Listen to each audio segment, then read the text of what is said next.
Hello po sa lahat, magandang umaga po. Ngayon po sa araw ng Huwebes, March 12, 2026, ang ating pong pagbubulay-bulay ay ang kapayapaan ni Kristo. Tayo po ay yumuko at manalangin. Aming mapagmahal na Diyos, kami po ay lumalapit sa inyo nang may pagpapakumbaba. Gabayan mo po ang aming isip at puso upang maunawaan ang iyong salita. Patibayin mo ang aming pananampalataya at naway maging kalugod-lugod sa inyo ang aming debosyon na ito. Sa pangalan ni Jesus, Amen. Ang ating pong tatalakayin ngayon ay makikita sa Colosas chapter 3 verses 15 to 17. Paghariin ninyo ang inyong puso, ang kapayapaang kaloob ni Kristo, sapagkat iyan ang dahilan kung bakit kayo tinawag sa iisang katawan. Magpasalamat kayo lagi. Ang salita ni Kristo ay hayaan ninyong lubusang manatili sa inyong puso. Turuan ninyo at paalalahanan ng isa't isa ng may buong karunungan. Buong puso kayong umawit ng mga salmo, mga himno, at mga awiting spiritual ng may pagpapasalamat sa Diyos. At anuman ang inyong gagawin o sasabihin, gawin ninyong lahat sa pangalan ng Panginoon Jesus at sa pamamagitan niya magpapasalamat kayo sa Diyos Ama. Naway pagpalain tayo ng mga salita ng Diyos na nabasa. Ang pahayag na ito sa talata 15, hayaan ang kapayapaan ni Kristo ang maghari sa ating puso, ay nagpapaalala na ang kapayapaan ni Kristo ay hindi lamang simpleng pakiramdam ng katahimikan, kundi isang panloob na kapayapaan na nagmumula sa pagtitiwala sa Panginoon. Ipinapaalala ni Apostol Pablo na ang kapayapaang ito ang dapat maghari sa ating mga puso. Ang salitang maghari ay nangangahulugang ito ang mamuno at gagabay sa ating damdamin, kasama ang ating pag-iisip at mga desisyon sa buhay. Kapag hinayaan nating maghari ang kapayapaan ni Kristo, natututo tayong manatiling kalmado at matatag kahit may mga pagsubok. Sa ating pang-araw-araw na buhay, hindi natin maiiwasan ang mga alitan, mga pag-alala at lalo na ang mga problema sa pamilya, sa trabaho o sa ating sariling puso. Sa ganitong mga sitwasyon, madali tayong madala ng galit, takot o pangangamba. Ngunit ang paalala ng talata ay piliin nating sundin ang kapayapaan galing kay Kristo. Ibig sabihin, bago tayo magsalita o gumawa ng desisyon, tanungin natin ang ating mga sarili. Ito ba ay nagdudulot ng kapayapaan na naaayon kay Kristo? Kapag ang kapayapaan ni Kristo ang gumagabay sa atin, nagiging mahinahon tayo sa pakikitungo sa iba. Maging maluwag ang ating puso sa pag-unawa sa mga bagay na mahirap unawain. Mapagpatawad sa may kasalanan sa atin at mas nagtitiwala sa plano ng Diyos. Ang puso na pinaghaharian ng kapayapaan ni Kristo ay hindi madaig ng galit o pangamba, sapagkat alam nito na ang Diyos ang may kontrol sa lahat. Hayaan natin ang kapayapaan ni Kristo ang maging tagapamagitan at gabay ng ating puso upang sa gitna ng anumang sitwasyon ay mapapakita natin ang pag-ibig, ang pagtitiwala at pagpapasalamat sa Diyos. Ang kahulugan ng manahan ang salita ni Kristo sa atin mula sa talata 16 ay hayaan nating mamuhay at manatili ang ating puso at isip ang salita ng Diyos upang gabayan ang ating pag-iisip, pananalita at mga gawaing araw-araw. Katulad ng ilang paraan kung paano ito may sasabuhay ay ang pagbasa ng Biblia, ang regular na pag-aaral at pagninilay sa salita ng Diyos upang mas makilala natin ang kanyang kalooban. Hindi lang basta pagbabasa, kundi pag-unawa at paglalapat nito sa ating buhay.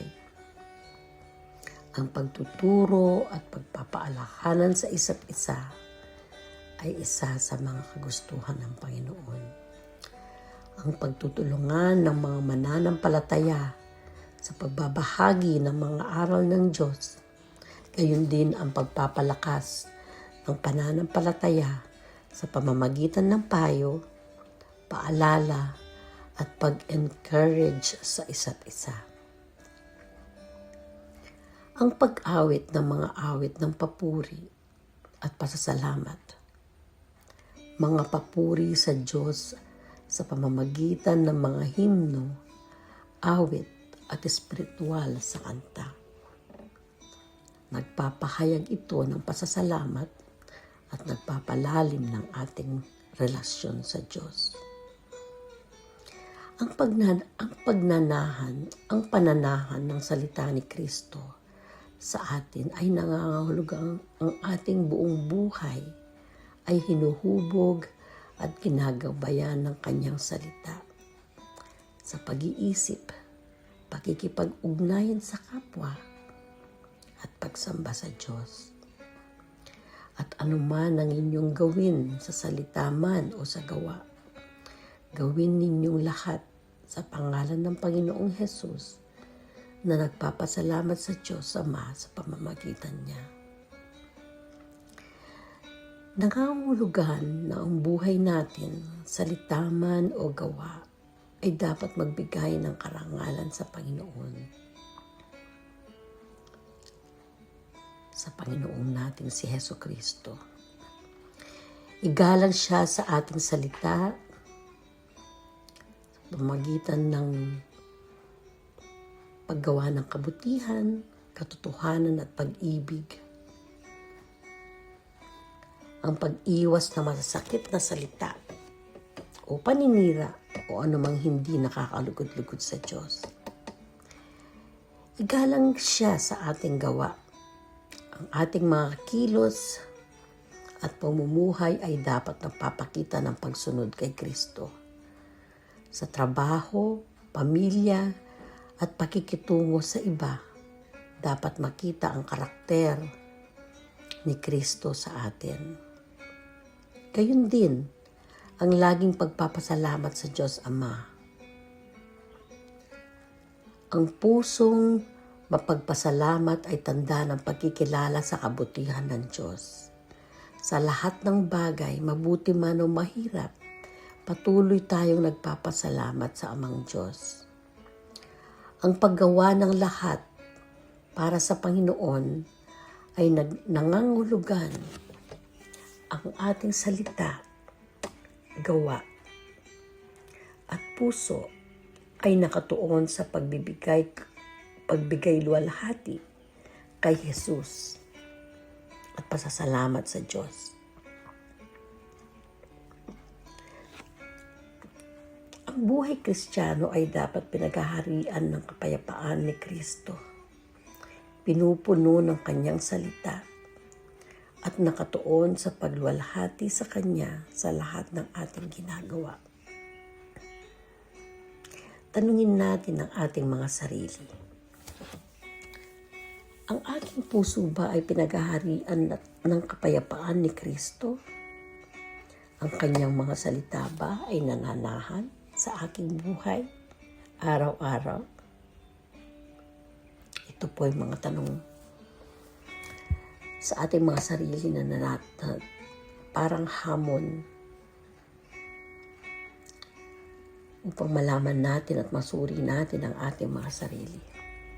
Tayo po yumuko. Aming mapagmahal na Ama sa langit, maraming salamat po sa inyong salita na aming napag-aralan mula sa Colosas, chapter 3, verses 15 to 17. Salamat sapagkat pinaalahanan mo kami na hayaan namin maghari ang kapayapaan ni Kristo sa ating mga puso, aming mga puso, at manahan ng sagana ang inyong salita sa aming buhay. Panginoon, tulungan mo kaming punuin ang aming kaisipan at puso ng inyong mga salita sa pamamagitan ng pagbabasa ng Biblia, pagtuturo at pagpapaalalahanan sa isa't isa at pag-awit ng mga papuri at pasasalamat sa inyo. Naway maging gabay namin ang inyong katotohanan sa aming araw-araw na pamumuhay. Tulungan mo rin kami na sa lahat ng aming sinasabi at ginagawa ay magawa namin ito sa pangalan ng Panginoong Hesus. Naway igalang ka namin sa aming mga salita. Igalang ka sa aming mga gawa at magkaroon kami ng pusong laging nagpapasalamat sa inyo. Panginoon, ipinapanalangin din namin ang maraming may karamdaman. Ikaw ang dakilang manggagamot, kaya't hinihiling namin ang inyong habag at pagpapagaling sa kanila. Hipuin mo ang kanilang mga katawan, palakasin ang kanilang kalooban, at bigyan sila ng kapayapaan at pag-asa habang sila ay nagpapagaling. Panginoong Diyos, idinadalangin din namin ng bukod si Brother Dave na ngayon ay nasa ospital at si Roy na nasa ospital din, Panginoon. Alam namin na ikaw ang may kapangyarihan sa lahat. Hinihiling namin ang inyong pagpapagaling sa kanila. Hipuin mo po ang kanilang katawan at ibalik ang kanilang lakas at kalusugan. Gabayan mo rin ang mga doktor at mga taong nag-aalaga sa kanila. Naway maranasan nila ang inyong presensya, kapayapaan at pag-asa sa mga sandaling ito. Maraming salamat po sa inyong kabutihan, pag-ibig at patuloy na paggabay sa aming buhay. Ikaw lamang ang aming dinadakila at pinupuri. Ito po ang aming dalangin. Sa pangalan ni Jesus, Amen. Maraming salamat po sa inyong pakikinig. To God be the glory po.